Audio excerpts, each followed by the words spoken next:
Oke, Assalamualaikum warahmatullahi wabarakatuh. Kembali lagi bersama saya Sakti ya.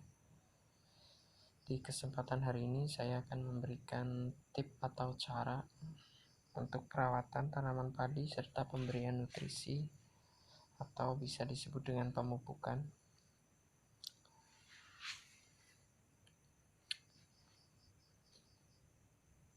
Dan untuk teman-teman yang baru bergabung atau melihat video-video saya, bisa disempatkan untuk like, comment, and subscribe, atau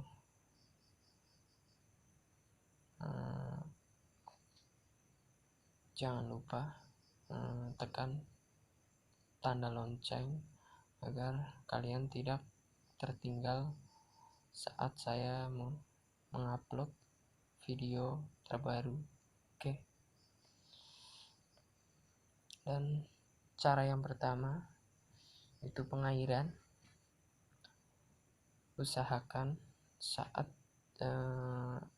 kita mulai mau menanam padi, bibit muda ataupun tua, itu saat mulai tanam itu biasakan pengairan itu tidak lebih dari 10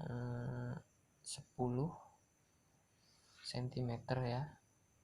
Jadi bisa kita sesuaikan lahan kita sesuai dengan bibit yang mau kita tanam. Misal bibit tua atau bibit muda bisa kita sesuaikan, tapi tidak melebihi dari pengairan yang sangat full atau tinggi dari volume air tersebut ya. Oke, untuk yang kedua, pengecekan.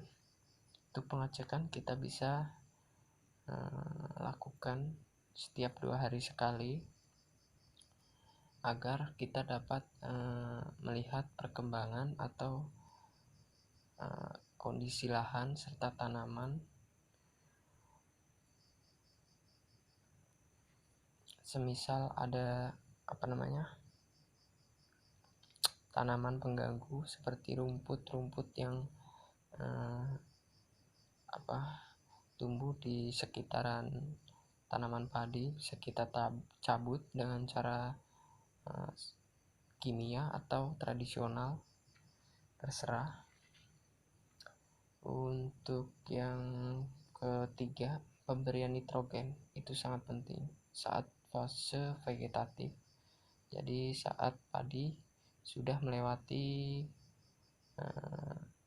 masa stres saat pindah tanam, itu harus kita segera memberikan nutrisi nitrogen. Oke. Dan juga untuk yang kedua, fosfat itu sangat penting untuk memperbanyak anakan, juga bobot serta kokoh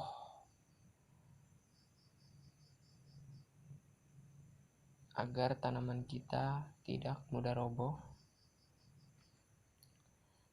Terus untuk yang kelima, kalium itu bisa kita gunakan di usia 25 atau kisaran 20 sampai 25. Oke. Jadi untuk kalium itu sangat penting, termasuk hara primer ya. Jadi sangat diperlukan untuk daya angkut atau sebagai unsur pengangkut nutrisi seperti nitrogen, fosfat, dan juga nutrisi lainnya. Itu kalium yang mentransfer. Oke. Untuk yang keempat, kalsium. Kalsium bisa kita berikan saat padi memasuki usia 35 atau fase bunting. Bisa kita aplikasikan 2 kali. Jadi saat padi usia 35 atau sebelum memasuki fase bunting, atau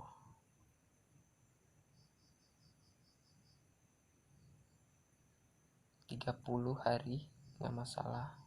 Lebih cepat lebih bagus, tetapi jangan terlalu cepat karena takut penyerapannya belum terlalu maksimal, oke? Atau belum terlalu membutuhkan unsur tersebut. Terus untuk yang ke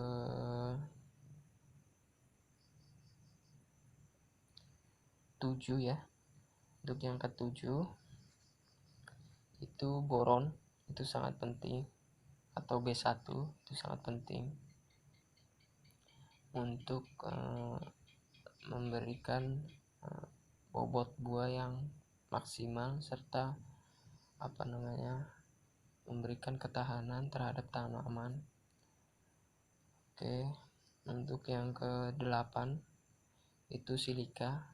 Silika itu sangat berperan terhadap kekebalan tanaman padi, terutama tanaman padi itu sangat memerlukan unsur hara silika ya, agar memperkokoh dinding-dinding sel pada tanaman padi tersebut, agar tidak mudah roboh serta tidak mudah terserang hama dan juga penyakit. Oke. Terus untuk yang ke-9 ya, Gibberellin itu sangat penting untuk memberi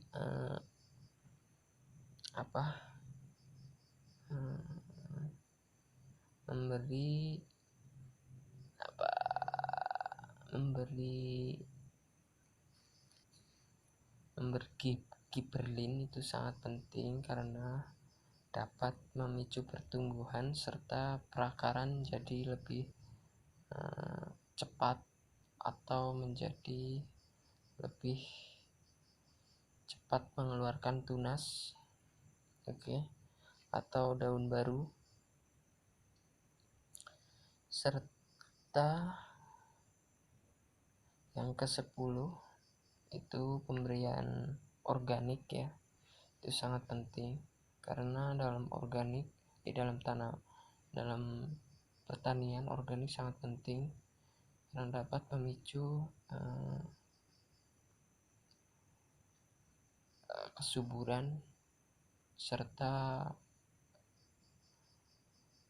bertempatnya mikroba-mikroba di lahan kita, entah itu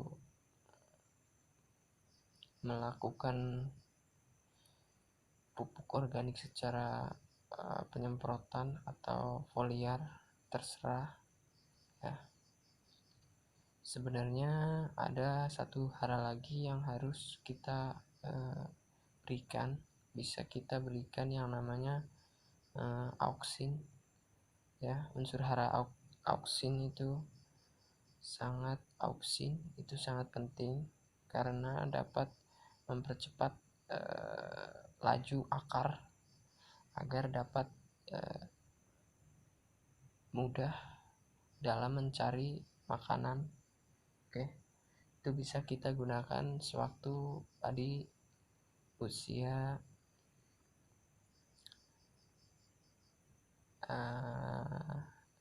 7 hari atau sudah melewati masa stagnasi ya, atau bisa disebut masa stres sewaktu kita pindah tanam.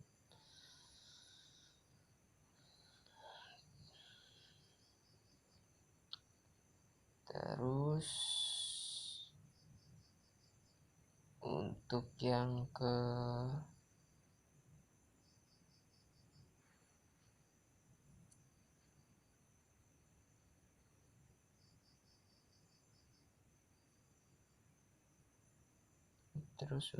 ke berapa? Lupa aku. Oke, untuk yang ke-12 ya. Untuk yang 11 tadi auksin. Jadi sekarang yang ke-12 itu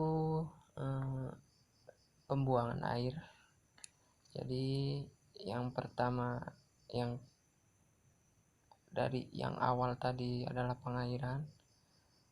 Untuk pembuangan air ini yang sangat tidak kalah pentingnya, itu saat padi hamil atau bunting, itu bisa kita biarkan selama kurang lebih antara 4-5 hari. Terus saat padi mulai ada tanda-tanda mengeluarkan malai, ya kisaran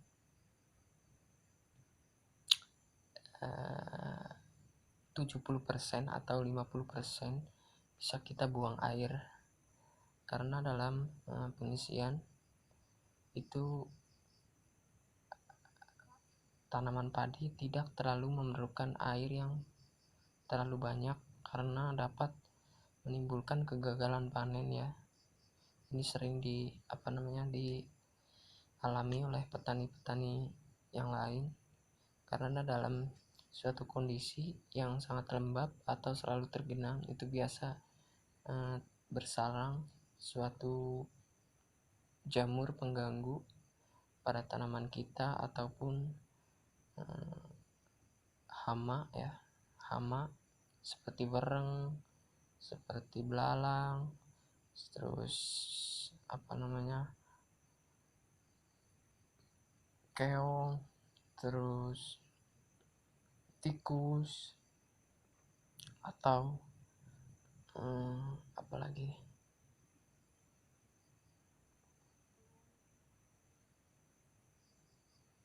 walang sangit ya, atau kutu kebul atau kupu-kupu.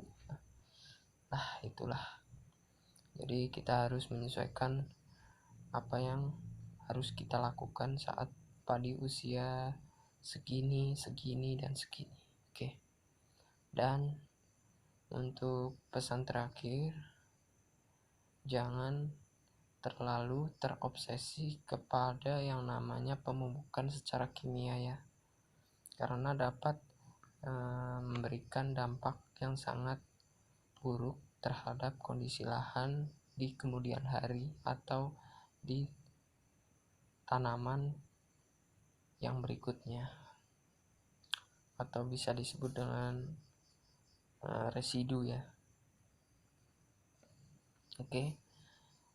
Untuk yang terakhir, saya ucapkan terima kasih untuk mensingkat waktu ya. Ini sudah hampir 13 menit, cukup lama kita berbincang-bincang atau saya bicara ya.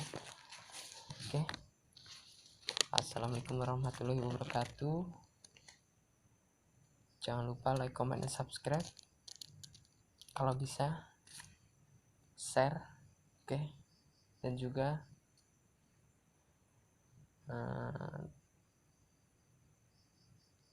nyalakan notifikasi, dan semangat dalam bertani. Oke. Assalamualaikum.